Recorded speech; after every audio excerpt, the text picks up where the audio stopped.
The cases that won't stay quiet, crime stories that still spark the fiercest debates and polarise the world. Welcome to Controversial Crimes.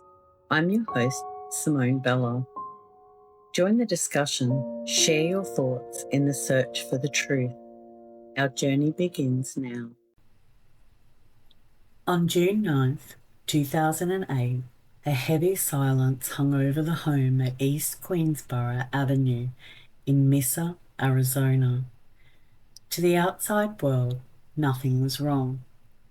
The roommates who lived downstairs were going about their daily lives, assuming the master of the house was away on business.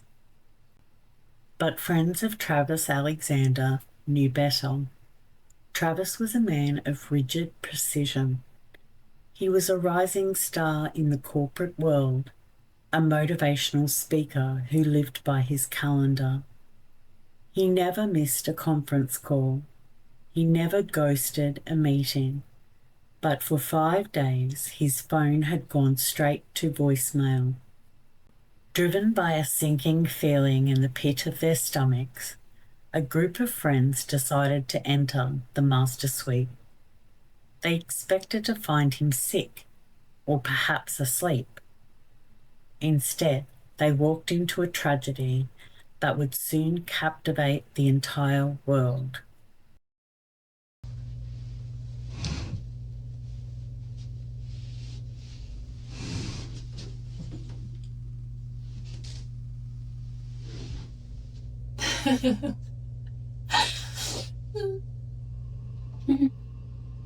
Still beat me. It might change my memory. But the most critical witness in that room wasn't a person. It was a Sony CyberShot camera, found battered at the bottom of the washing machine. When police recovered the deleted files, they found a digital ghost story, a time-stamped timeline of a relationship spiraling from passion into destruction, and the final silent moments of a man's life. This is not just the story of a murder. It is a case study in untreated mental illness, a toxic collision of two complex personalities, and a media frenzy that turned a courtroom into a coliseum. Today we go beyond the tabloids. We are doing the complete forensic and psychological profile of Jodi Arias. To understand the crime, we must first dismantle the exaggerated portrayal. The media painted Jodi Arias as a born monster, a bad seed. But monsters are rarely born. They are made. Born in 1980 in Salinas, California, Jodi Arias was an artistic, soft-spoken girl. She played the piano. She was a photographer. To her high school best friend, Patty, she was sweet and loyal. But beneath the surface, the fault lines were forming early. Her relationship with her parents, Bill and Sandy Arias, was volatile. During the investigation, her parents provided a startling, honest assessment to police. They didn't describe an abused victim. They described a daughter who was strange and impossible to control. They spoke of intense rages and mental problems that manifested in her teenage years. As a teenager, Jodi once called the police on her father in a 911 call, claiming he was beating her. Police found no evidence. However, the defense would later argue that this volatility was a symptom of an abusive environment, citing wooden spoons and belts used as discipline. Whether you believe the parents or the daughter, one thing is clear. Jodi grew up with a profound identity disturbance. She didn't know who she was, so she spent her life looking for someone to tell her. But here is the detail that complicates the psychopath theory, the Darryl Brewer era. For 4 years, Jodi lived with a man named Darryl Brewer in Palm Desert. They owned a home together. She helped raise his son. They hosted dinner parties. Darryl later testified that she was responsible, loving, and financially savvy. They broke up amicably. The question: if Jodi is a black widow who kills when rejected, why is Darryl Brewer alive? The answer: Jodi requires a specific type of trigger to snap. Darryl offered stability. Travis Alexander offered something more dangerous, a roller coaster. In September 2006, in Las Vegas, there was a prepaid legal PPL conference. This was the environment where they met. PPL was a high-energy sales culture that blended corporate ambition with almost religious fervour. Travis Alexander was the golden boy of this world. He was 30, charismatic, handsome, and a devout Mormon. What investigators would later describe as the chameleon effect began almost immediately. When Jodi met Travis, her identity disturbance kicked in. She saw the man she wanted, and she moulded herself into the woman he needed. Jodi had shown little interest in religion before. Suddenly, she was reading the Book of Mormon. She was baptized in the LDS Church within months. Jodi adopted his diet, his vocabulary, and his conservative dress code. Psychologist Dr. Janine DeMarte would later identify this as mirroring. Jodi didn't have a solid core, so she downloaded Travis's personality. For a time, it worked. Travis was flattered by her devotion, but he didn't realize that when you become someone's entire world, you also become their only lifeline. The narrative that Travis was a perfect saint is false. The narrative that Jodi was a helpless victim is false. The truth is a toxic loop of mutual destruction. Travis was a man divided. Publicly, he held the priesthood and preached moral fortitude. Privately, he was engaged in a sexually aggressive relationship with Jodi that violated his religious vows. He was terrified of his secret getting out. This fear gave Jodi power. The dynamic: Travis would pull her close for sex and intimacy. Being consumed by guilt and shame, he would push her away, calling her a skank, a whore, and a three-hole wonder.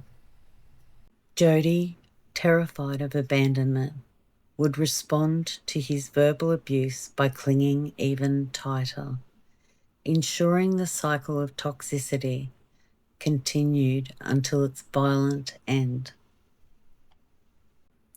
For an individual living with borderline personality disorder, BPD, this push-pull dynamic functions as a form of profound psychological torture. It relentlessly feeds into a core trauma, the internalized belief of, I am unworthy, I am fundamentally dirty. Jodi didn't remain in the relationship because she sought out abuse. Rather, she was tethered by intermittent reinforcement. Those fleeting moments where Travis was sweet acted as a high-potency psychological drug, creating a trauma bond that made the lows feel like a necessary price for the highs. Ultimately, they were trapped in a closed loop of mutual destruction that neither had the emotional tools to break. By 2008, the relationship was fracturing. Travis began dating another woman, Lisa Andrews, and was ready to move on. But for Jodi, this shift represented a devastating erasure of her identity rather than just a simple breakup. This obsession manifested in a series of alarming red flags that left Travis increasingly unsettled. His tyres were slashed, and while he suspected Jodi, he lacked the proof to confirm it. His privacy was further violated when Jodi successfully guessed his Facebook password, allowing her to read his private messages to other women and forward them to herself. Perhaps most chilling was the doggy dog incident, where Travis woke up to find Jodi standing in his house, despite living hours away. She bizarrely claimed she was just in the neighbourhood and had gained entry by crawling through the small pet door. These escalating behaviours led Travis to tell a friend in a moment of haunting clarity, "If I'm ever found dead, don't be surprised if it's Jodi." This brings us to June 2008. While the defence argued that the killing was a crime of passion, sparked by a snap decision, the physical evidence tells a story of cold, calculated logistics. The planning began on May 28th with a staged burglary at Jodi's grandparents' house in Eureka. While she was staying there, a .25 caliber handgun was stolen in a heist where no other valuables were touched. On June 2nd, she travelled 100 miles away to Redding, California, to rent a Ford Focus, specifically choosing a car with high gas mileage to distance herself from the transaction. The smoking gun of her premeditation, however, was her acquisition of 3 gas cans. By carrying 15 gallons of extra fuel, she effectively doubled her car's range, allowing her to fill up in California and drive into Arizona and back without ever swiping a credit card near the crime scene. She wasn't acting on impulse. She was trying to be a ghost. This brings us to June 2008. The defence argued the killing was a crime of passion, a snap decision in the heat of the moment. But the physical evidence tells a story of cold, calculated logistics. On June 4th, 2008, Jodi arrives at the house. They have sex. They take photos. The images show a relaxed atmosphere. At 5:29 p.m, the camera captures Travis in the shower. At 5:32 p.m, the camera catches a blur, Jodi's foot, and Travis bleeding on the floor. The contradiction between Jodi Arias' self-defense narrative and the forensic evidence cantered on the biological reality of the human circulatory system. While Arias claimed she shot Travis Alexander in the forehead after he attacked her, medical examiner Dr. Kevin Horn, disproved this by highlighting the lack of hemorrhaging along the bullet's path through the frontal lobe. Dr. Horn explained that if Travis had been shot while his heart was still pumping, the brain would have bled profusely. Instead, the dry nature of the wound track indicated that his heart had already stopped, or was barely beating, when the trigger was pulled. This scientific finding effectively inverted her timeline, proving that the gunshot was not the initial act of self-defense she described, but rather a final shot delivered after the fatal stabbings. According to the medical examiner's testimony, the attack began as a sudden ambush in the master bathroom, where Travis Alexander was stabbed in the chest while he was still in the shower. In a desperate attempt to escape, he managed to exit the shower and crawl down the hallway, during which time he was repeatedly stabbed in the back, sustaining numerous defense wounds on his hands and arms as he fought for his life.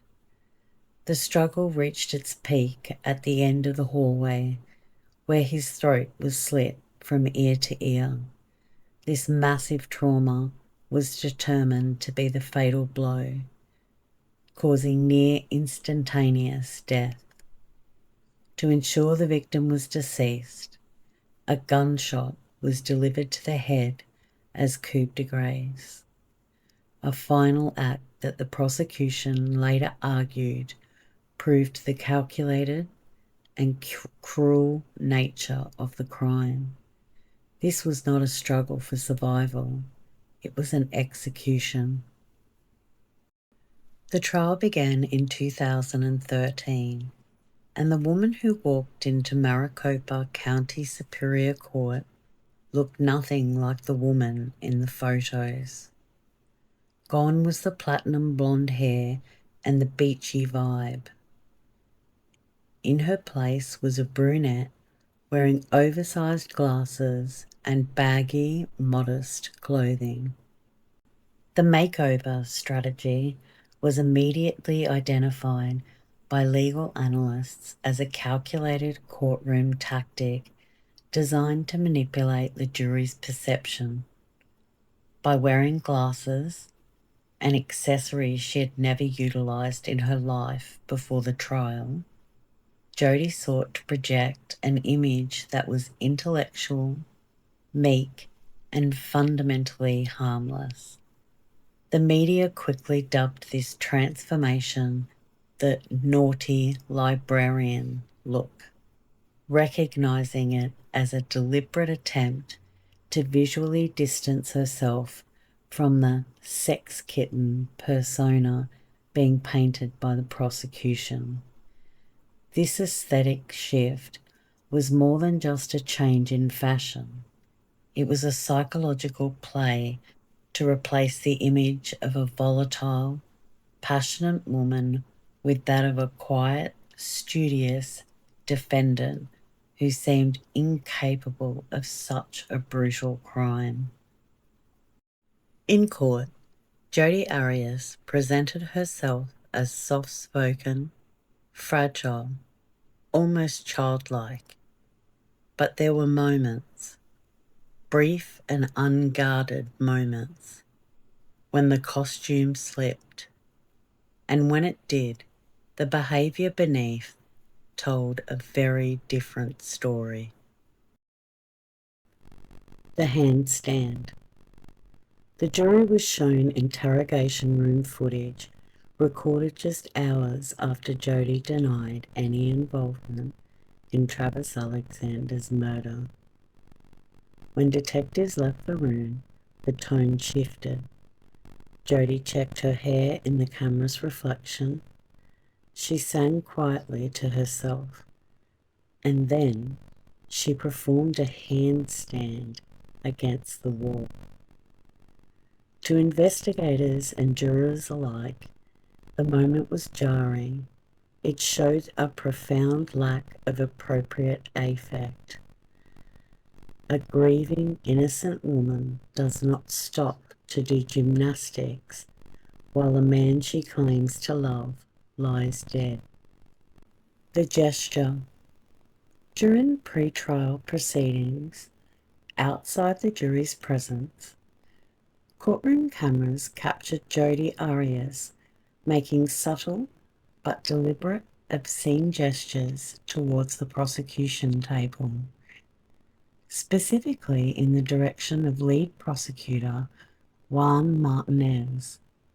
She was not sanctioned for it, but the image spread quickly. Legal commentators took note, the public noticed, and while it never entered the formal record, it quietly undermined the carefully controlled persona she projected on the stand. The stare. Throughout the trial, jurors and observers noted Jodi's habit of fixating, locking her gaze on the jury, the prosecutor, all members of Travis Alexander's family. The stare was cold, unblinking, and unsettling.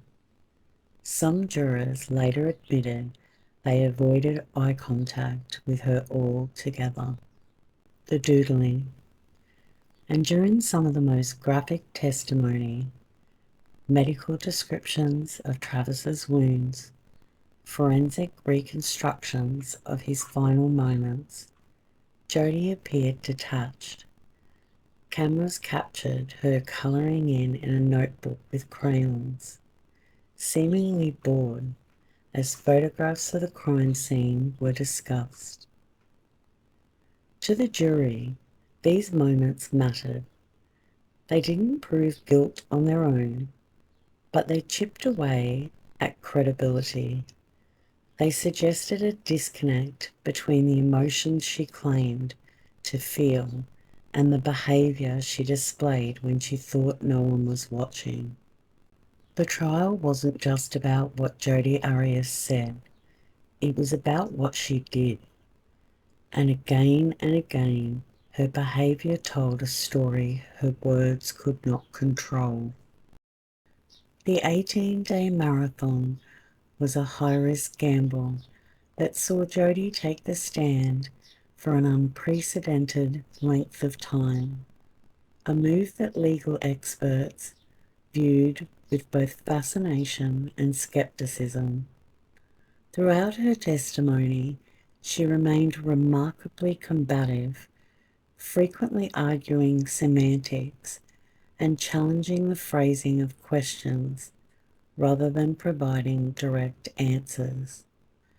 The tension reached a boiling point when prosecutor Juan Martinez pointed out a glaring contradiction in her story. In a moment of defensive frustration, she famously snapped, "I'm not the one on trial here." Martinez paused, looked at her directly, and delivered a chilling correction. "Actually, ma'am, that is exactly who you are." This exchange shattered the meek persona she had attempted to cultivate, exposing a defiant and sharp-edged personality to the jury. When the trial began in 2013, it collided with the explosion of social media, cementing its legacy as the world's first Twitter trial.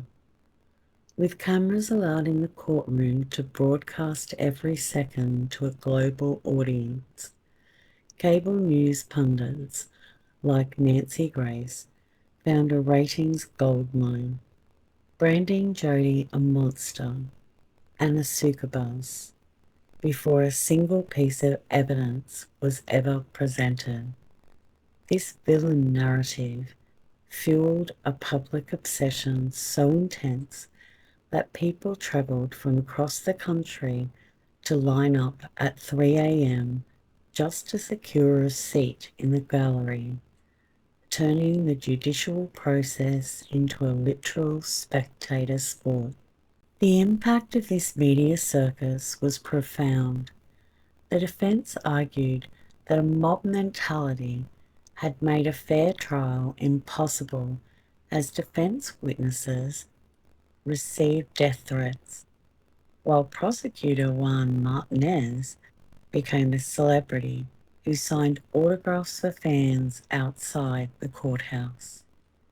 Amidst this chaos, Jodi herself played to the cameras, oscillating between staring down the lens and wearing her glasses to project a manufactured image of meekness. While the media focused on the salacious details, the real war was being fought by the psychologists, and this section is critical because it explains exactly why the defence failed. The defence first relied on Dr. Richard Samuels, who testified that Jodi suffered from PTSD and dissociative amnesia, claiming the trauma of the event caused her brain to shut down into a fog. However, prosecutor Juan Martinez systematically dismantled Samuels during cross-examination. It was revealed that Samuels had handed Jodi a copy of the PTSD workbook to read in her cell before his formal evaluation, essentially giving her the answer key to the diagnosis.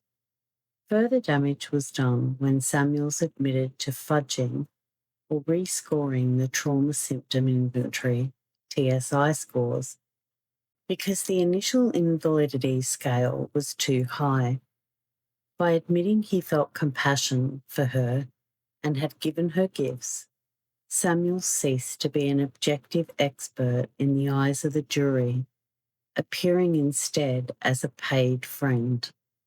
The defence's second major expert, Alice Lavayette, met an even more disastrous end.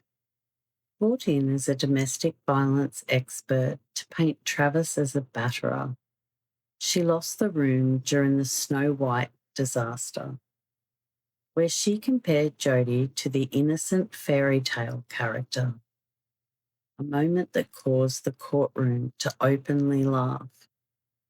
Lavallette further alienated the jury by refusing to concede that Jodi's behaviour, such as slashing tyres or hacking Facebook, was abusive, instead dismissing these red flags as mere bad social skills.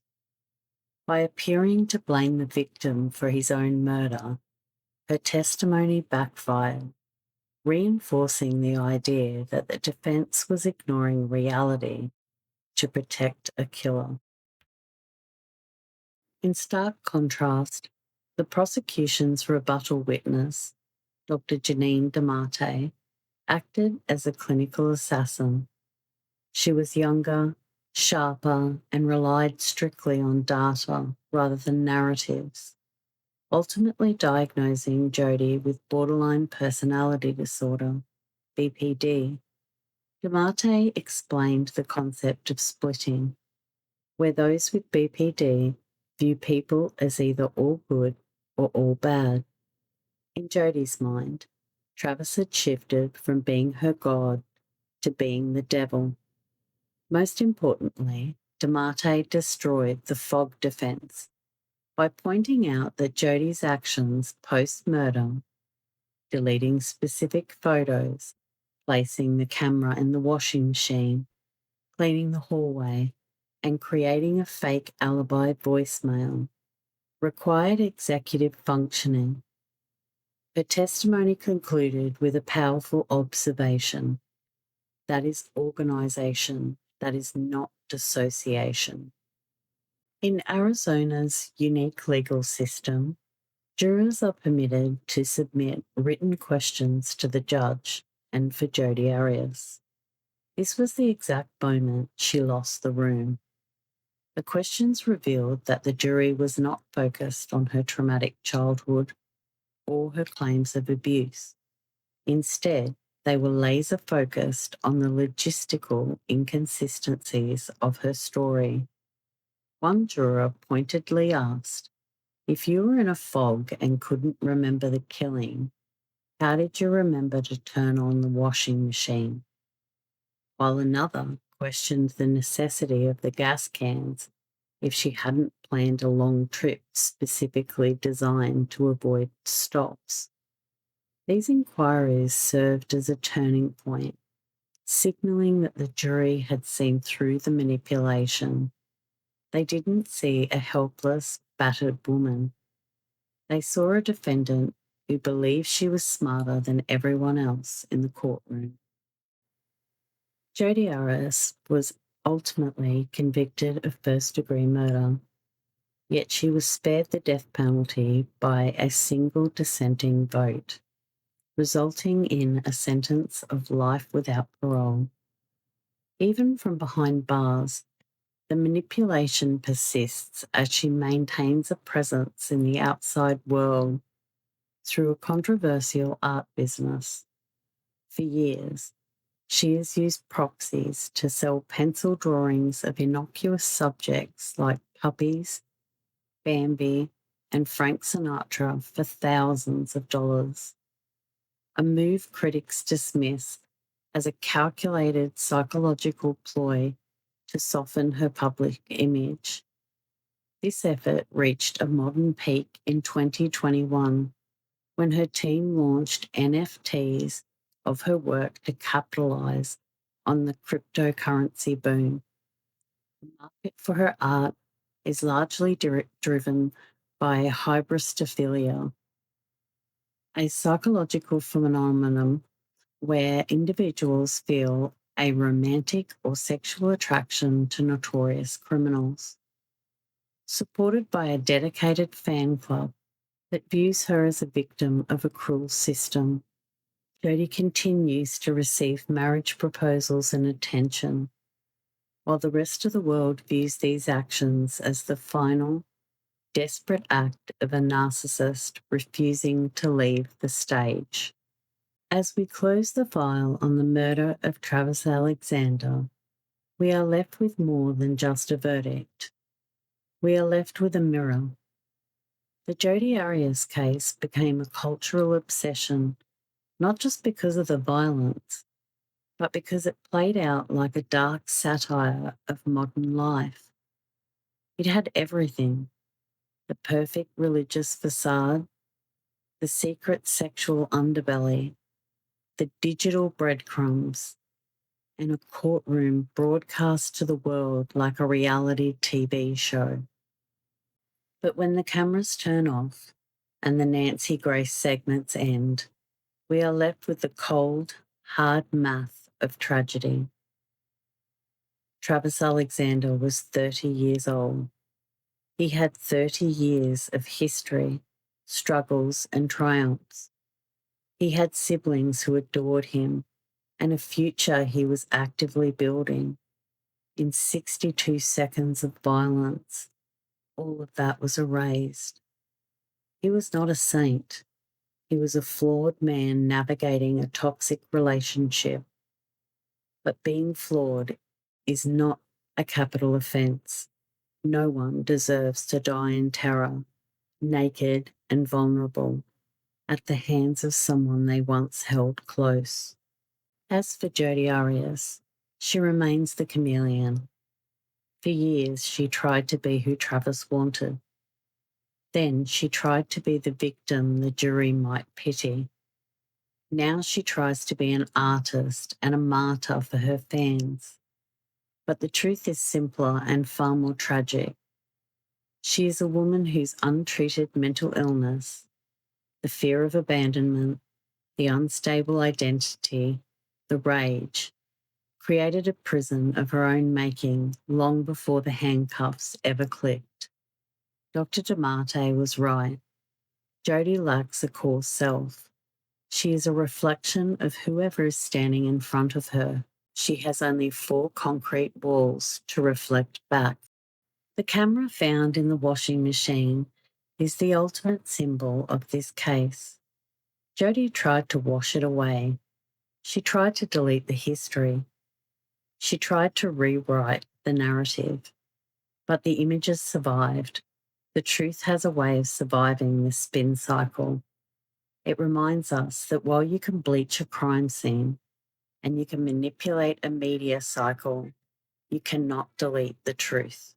Thank you for joining me on this investigation. This case is heavy, but examining it helps us understand the dark corners of psychology and human nature. If this deep dive gave you a new perspective, please like the video and subscribe. Until next time, I want to leave you with these final thoughts to discuss. The fatal attraction myth. Do we as a society romanticize crazy love in movies, making us blind to the dangerous reality of stalking and obsession in real life? 2. The legacy. Decades from now, will we remember Travis Alexander the man, or just the victim in the Jodi Arias show? How do we honour the victim without glorifying the killer? 3. Ethical concerns. Do you find it disturbing that Jodi Arias is profiting from her crime?